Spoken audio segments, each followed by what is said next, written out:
Hello, my viewers and my dear wonderful students. My dear students, let us discuss a question which I was discussing with you only few days back. That the case which was being heard in the Supreme Court by the Constitution Bench, which was led by Honorable Chief Justice D.Y. Chandrachud Sahab himself. In that case, one question had arisen and I had answered that also. D.Y. Chandrachud had asked that question from the Solicitor General, Tushar Mehta, and वहां से उस question को मैं carry करके आपसे एक नया सवाल पूछ रहा हूं कि that under which article of the Indian constitution the parliament is having the power to form a new state, right? कि कॉन्स्टिट्यूशन में पार्लियामेंट के पास किस आर्टिकल के तहत पावर है कि वो एक नया स्टेट को क्रिएट कर सकता है। इसके ऑप्शंस आपको आर्टिकल 3, 4, 5, 368 दिया गया है।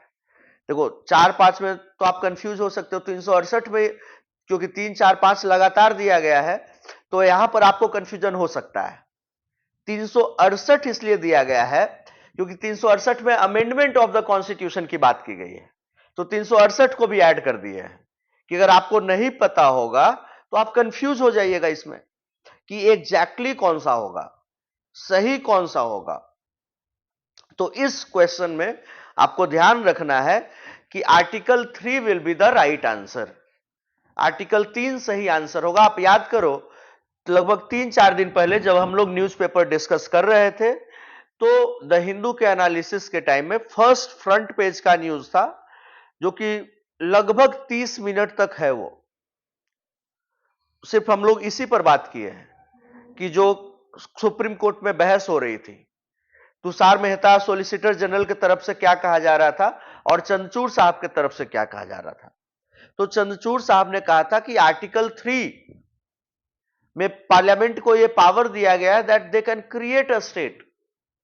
वो स्टेट क्रिएट कर सकते हैं लेकिन वो मैंडेटरी है। स्टेट गवर्नमेंट को भी कॉन्फिडेंस मिले ना, उससे भी पूछना।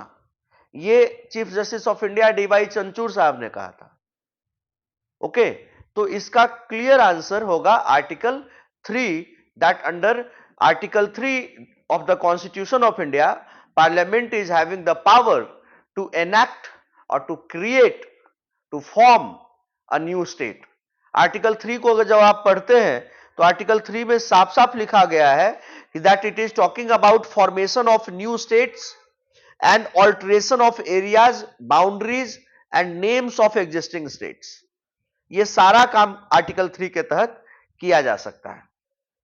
आई होप दैट कि I have made it amply clear and you have understood the concept. Guys, और भी कहीं भी कुछ भी दिक्कत लगे लॉ में तो आप फ्री होकर के हमें मैसेज करिए और उस टॉपिक पर हम लोग वीडियो बनाकर आपको देंगे। Thank you everyone for watching मी। जय हिंद, जय श्री राम।